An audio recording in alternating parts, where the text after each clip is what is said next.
میں نے جب اسلام قبول کیا تو اسلام قبول کرنے کے بعد میں نے پیچھے مڑ کے دیکھا تو نہ والدین تھے، نہ بہن بھائی تھے، نہ دوست اور نہ ہی بچپن کی محبت تھی، گویا کہ سب جا چکے تھے۔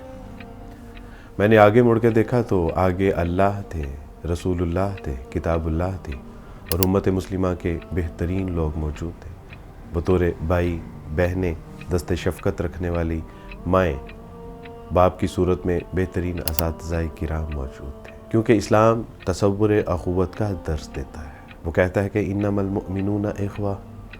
کیا ہوا تمہارے اپنے بہن بھائی چھوٹ گئے، ماں باپ چلے گئے، لیکن مومن تو آپس میں بھائی بھائی ہیں۔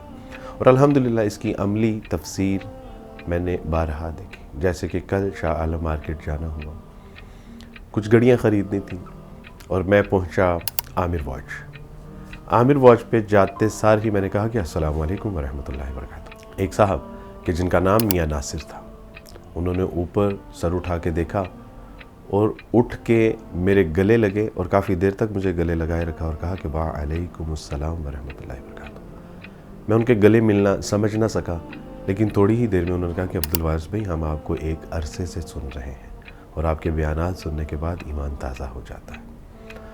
بہت خاطر تواضع کی، اور بھی گاہک تھے، لیکن ہمیں جو انہوں نے پروٹوکول دیا، جو شفقت، محبت، احسار اور قربانی کا مظاہرہ کیا، اس سے اندازہ ہو رہا تھا کہ یہ صاحب جو ہیں یہ عرش الہی کے سائے کے متلاشی ہیں، کیونکہ عرش الہی کا سایہ اس دن میسر آئے گا جس دن کوئی سایہ نہیں ہوگا، اور یہ انہی لوگوں کو میسر آئے گا کہ جو محض ایک دوسرے سے اللہ کی رضا کے لیے محبت کرتے ہیں۔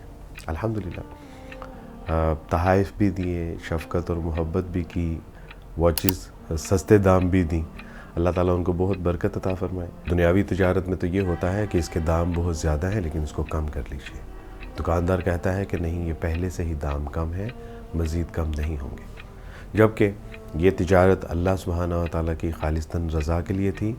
وہ مجھے کم دام لگا رہے تھے اور میں ان سے کہہ رہا تھا کہ کچھ دام بڑھا لیجئے، آپ نے بہت کم دام لگائے ہیں۔ اسی لیے میں کہتا ہوں کہ جب تک بکے نہ تھے تو کوئی پوچھتا نہ تھا، تم نے خرید کر ہمیں انمول کر دیا۔ یہ سب اسلام کی برکت سے ہے۔ اللہ سبحانہ و تعالیٰ آپ تمام لوگوں کو جزائے خیر عطا فرمائے کہ جو آپ مجھ سے محبت کرتے ہیں، میں بھی آپ سب سے اللہ کی رضا کے لیے محبت کرتا ہوں، اور اللہ سے دعا ہے کہ اللہ سبحانہ و تعالیٰ جس طرح دنیا میں ہمیں اکٹھا کیا ہے، اللہ سبحانہ و تعالیٰ جنت الفردوس میں بھی ہم سب کو اکٹھا فرما دیں۔ بارک اللہ فیکم۔ السلام علیکم ورحمۃ اللہ وبرکاتہ۔